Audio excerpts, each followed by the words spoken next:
Pika pika. Hello, welcome back. Part 2 of the Japan tour playlist, as you were. Today's video, the first of the video game pickups, first of the shop tours. We're starting off with a banger. So I don't know if you guys have heard of a chain called Hard Off. So this is how I can only describe it really as kind of like a CEX type store. So I'll show a picture now so you can see it, and they're basically, they do the obviously the games and stuff, but they have a lot of musical instruments and PC stuff as well. And in or around the Akihabara area there are actually 3. There's 3 essentially, and I went to all 3 and captured bits and pieces of footage from there. So should we just stop messing around, just go straight to the good stuff?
So what did you guys think? Like I said, there's 3 different stores.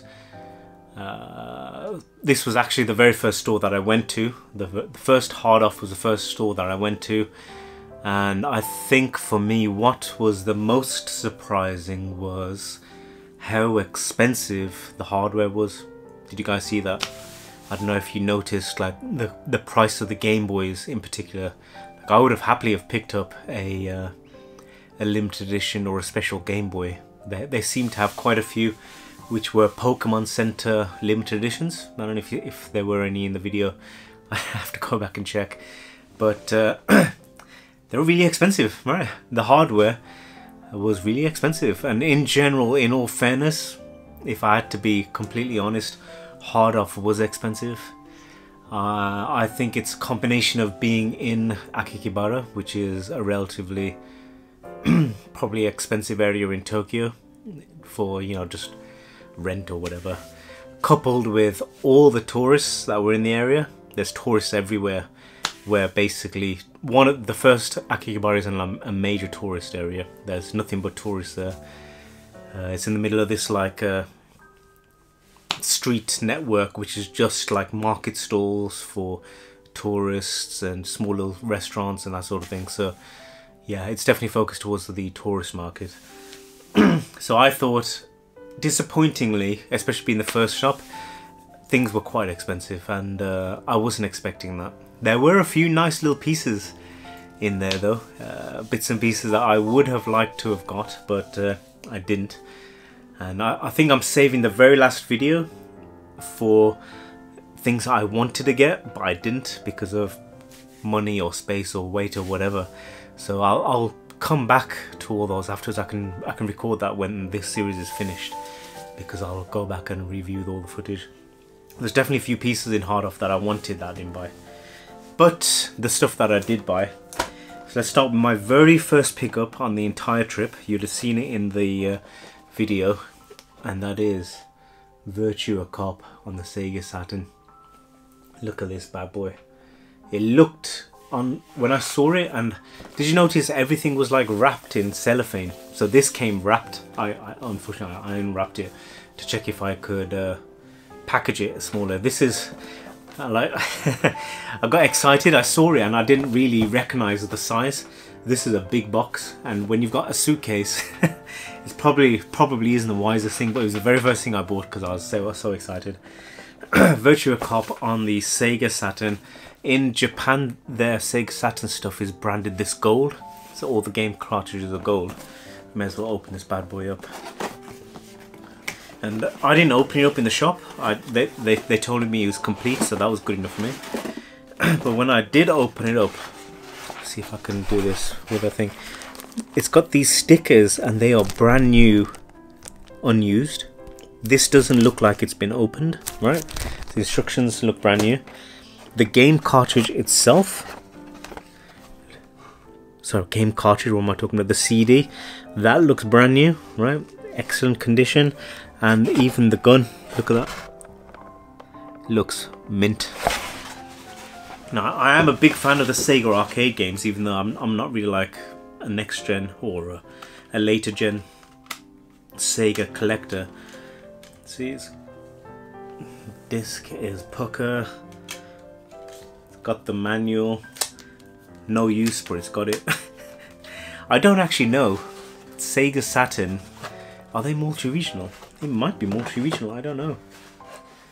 Let me know in the comments if you know about the Sega Saturn Japanese NTSC. Will it play in the PAL Saturn? Because I've got a Saturn. It's not connected up at the moment, but if I want to fire this bad boy up, I mean, I'm tempted. The Virtua Cop is sick, right? Virtua Cop is sick. And the fact that it came with the stickers still brand new, which I didn't even know, so I can, you know, you stick them all on the gun obviously accordingly. And I saw this, and there's something else. What is it? It's just a little leaflet for the gun. I saw this and I thought, for the price, I thought it's pretty good. And it was labeled up as 5,500 yen, which might sound a lot, but the exchange rate is 190, 189, 190, and that works out as £28.90. So 29 quid for this, which I think it's phenomenal. I'm really happy with that. I think it's great value. Definitely as a collector, I think it's a great piece, and I'm really happy to add that to the collection. The only issue is it's the right size, but actually displaying it at the top, I might be able to squeeze it in. I probably will squeeze it in for a short while. I need to renovate the top row. You can't really see it that well with the consoles and stuff, but I think I'm going to display this for a while because it's so nice. So next one in the same hard off shop. I don't know, I forgot the name. I also saw this and I thought it looked pretty cheap for what it was. I haven't even taken it out. I haven't taken it out yet, and that is, obviously you know, Super Mario Brothers 3 on the Famicom. And if you see there, I left the price tag on mainly because I knew I was forget. But this was 5,500, but tax free. It's 5,000. That's the other thing I haven't mentioned yet. Is everything is labelled up as including tax and excluding tax, and the tax is 10%. So I think if you are spending, you have to spend at least 5,000, 5,500. You have to spend pretty much this amount, and then if you pull out your passport, if you're international, you don't pay the tax. So obviously the nationals get screwed on for an extra 10%, but you can get something like this for 5,000. So the Virtue Cop after tax, sorry, without paying tax, was 5,500. This was 5,000, which according to my crib sheet, I've got a crib sheet, is £26.30. Right. Oh, on both of these, I'll put the eBay price, £26.30. Shall we see whether it's complete? This will be interesting. Do I want to open it? Yeah, let's open it. Sack it. Get rid of this one.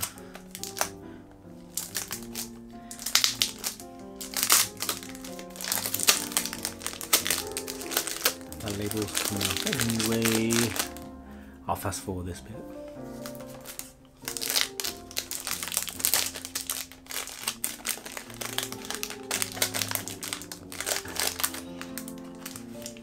It's got the tabs. It's got the tray. Look at that. Look at that for a cart. How cool is that? Compare that to the NES carts that we have. This is like 10 times better, right? We've got an NES cart. Come on, sec. Hold that thought.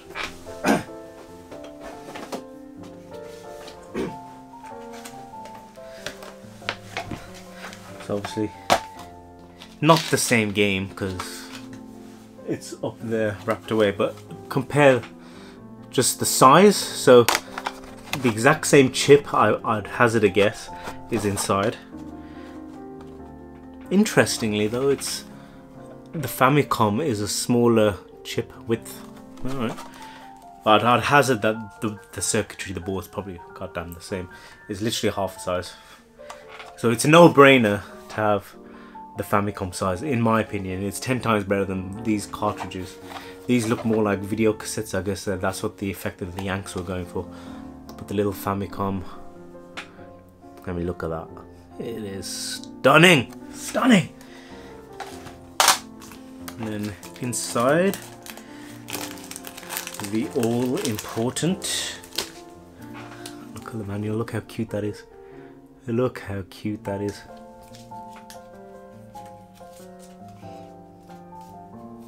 Obviously, it's all in Japanese, right? But doesn't matter. You get the gist. You can work it out, right? Everyone knows how Mario works. So yeah, I mean, this, as you saw in the previous video, as you may remember, was on the list, right? What sort of Nintendo fan goes to Japan and doesn't buy Super Mario Bros. 3? Here's a confession. In my opinion, Super Mario Bros. 3 is the best Mario game. Controversial. A lot of people will say Super Mario World, and I'm almost with you. I understand where you're coming from. Super Mario World, fantastic.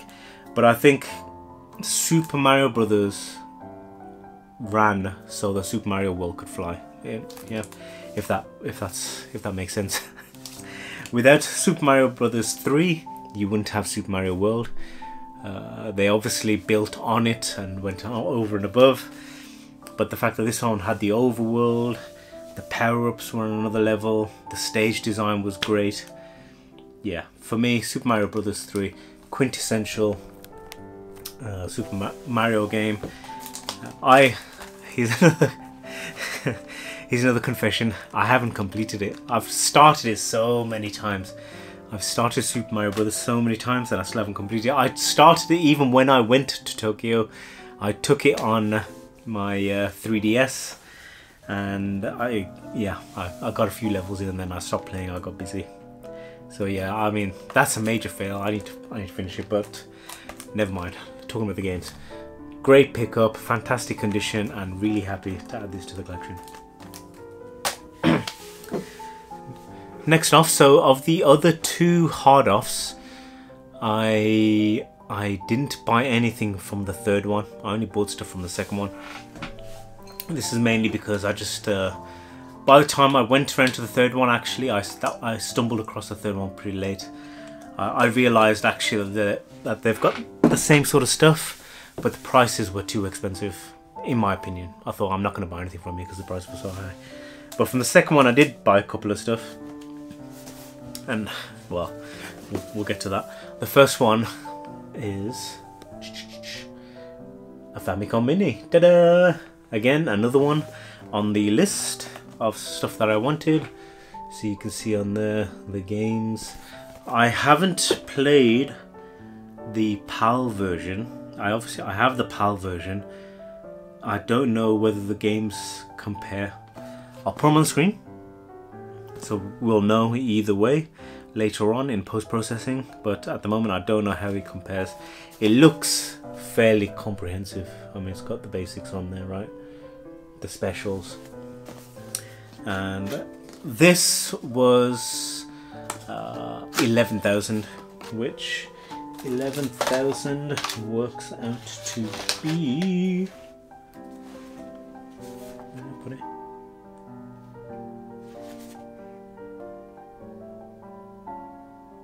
Sorry, my bad. It was 10,000. It was 11,000 plus tax. It was 10,000, which works out to be just over 50 quid. 52 quid. Which I thought at the time was pretty good, even from hard off. So when I saw it, I was like, yep, I will have that. Little did I know, in a shop which is coming later, I could have got it for 2,000 less, which is about a tenner off. So I wasted £10. Yeah. Get Retro will be disappointed. I'm sorry, bro. I wasted £10.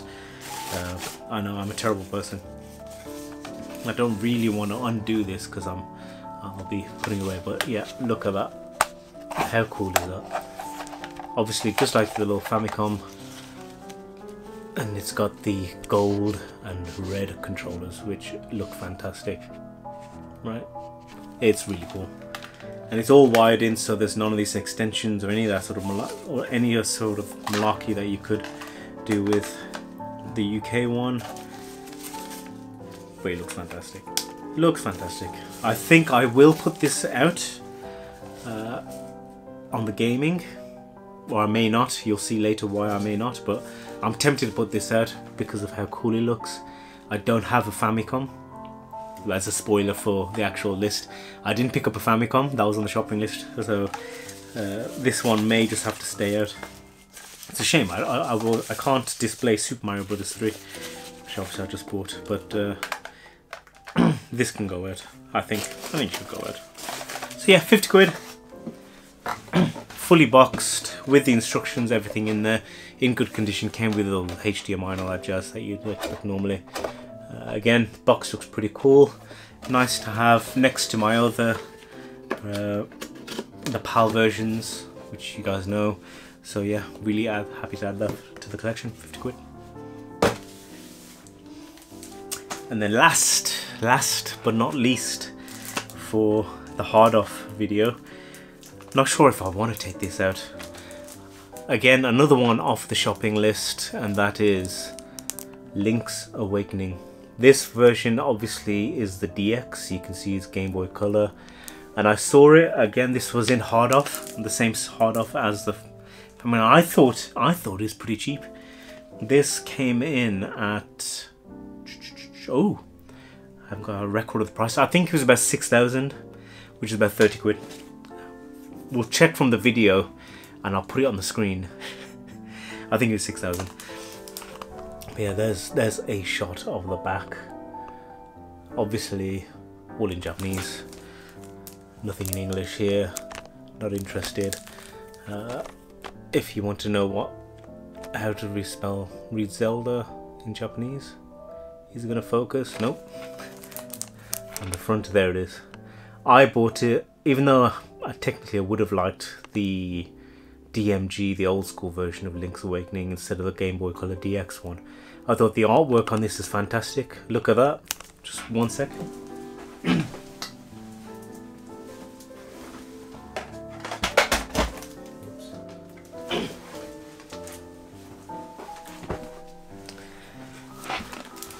So that's what we got, right? You're well aware of that. The black version of the box compared to the gold of the DMG, and that's the Japanese version. To me, obviously the PAL version is iconic and cool, but it's let's face it, it's pretty boring, right? It's iconic but boring, whereas the Japanese version, just look at that. You got the owl which follows you around. You got the giant egg that's on the mountain, which you go in at the end for the whale thing. You got the chick, I think her name was Malon, and the dude Talon, and you got, look how happy Link is. Look at him. So for me, this is an iconic piece of artwork. I'm not sure whether this is going on the Zelda shelf or whether it's going on the back wall with the Game Boys. Right at the end, when I've finished these videos and put them all away, I'll show how I've displayed them all. This is one which is up for debate, because for me, it probably should go on the Zelda wall, I think. So I've been off one of the other Zelda games. But yeah, really happy to add this to the collection. It's a game which obviously I think is fantastic. I've almost finished it.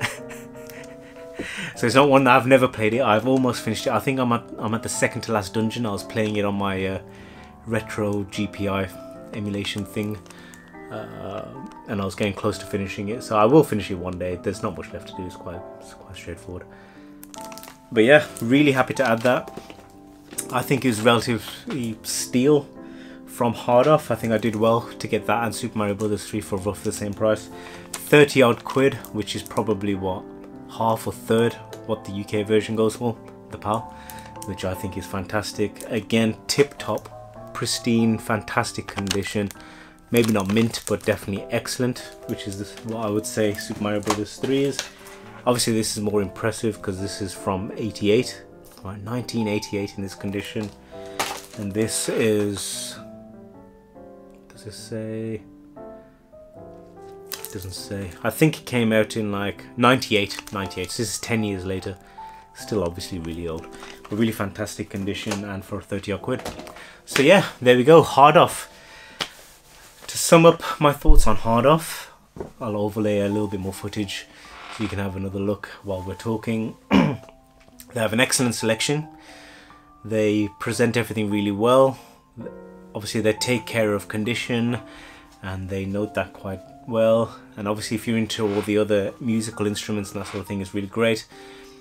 Just be warned though, I would say they're a bit more expensive compared to some of the other shops. So definitely worth visiting, worth checking out. They'll have some cool stuff. I don't know if you noticed, the one thing of note that I'll mention, which I'll talk about later, is Knights of the Round.